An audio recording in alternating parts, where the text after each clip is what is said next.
Odimegwu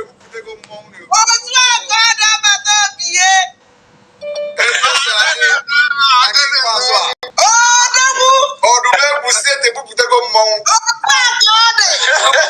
Maka ihe anyị na-eme ihe mmụọ. Nigeria ekotoghị ha na-abụ eji achị. Odimegwu steeti wee kpọọ ụmụ mkpọ n'ala.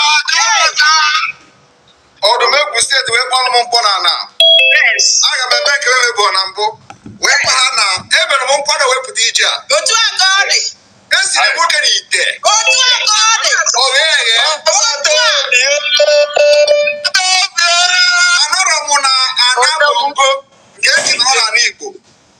Mana ebere m nkwado. Yes. Ebe Nigeria sị ha. Unu jee bupute the best unu. Odogwu adịgo ka o si adị. Maka nke m mepere unu afụ. Otu aka. The one I just show you, you will not see.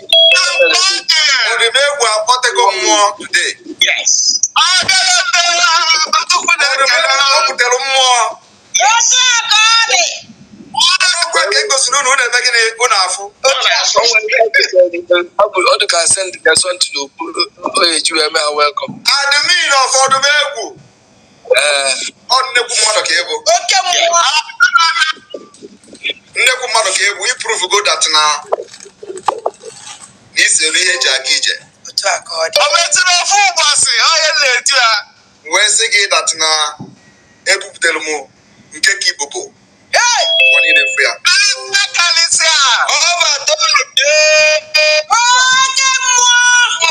Biafra bụ obodo nsọ. Biafra bụ ana nsọ. Yes.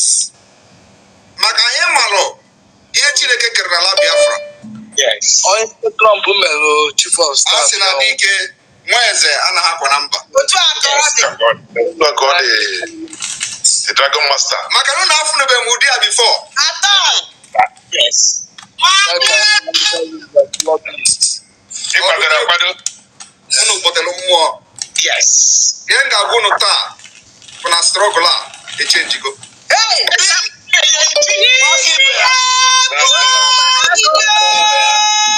Because of this single display, aga m eme ihe nchọburu ime in 2 months to come. Ọ ga-ebido ozugbo. Mark my word. Agwara m unu na Nigeria edego ihe niile ha ga-ede. Send ya niile ha ga-esend na Finland. Nke na-awọ m up na-eme press up maka ihe ga-eme after December. Mana ọ ga-ebido mebe n'oge maka na anyị ga-eji ehihie chọwa ewu ojii tupu chi ejie. The Biafra land will never allow the enemies of our people, our culture, our belief and way of life to live the next minute. The earlier they pack their bag and baggages and leave our land for the defense of our women and children, the better for them.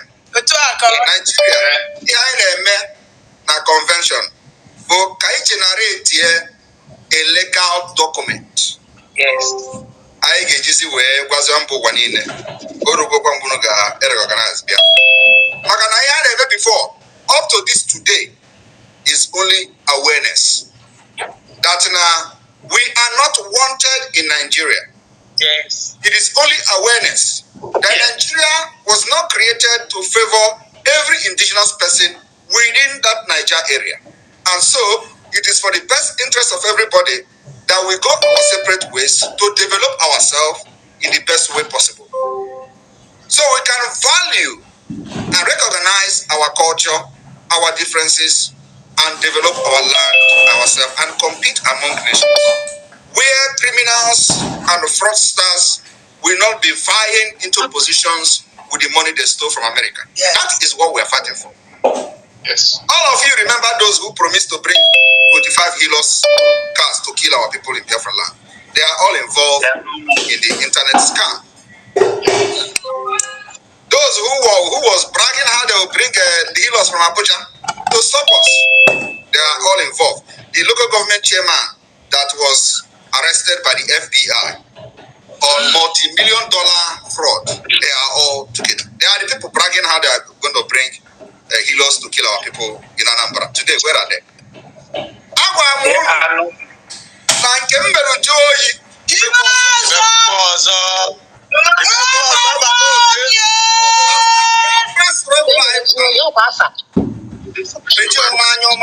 Biafra, we be Okwa. I know I'm going to end this fight. We are going to already to our next generation. When you are going to fear Nanya, when you see Naya, no, we be a Biafra. Yakwado, the William. I hate the organic. Odimegwu, who no put it ticket today. There was.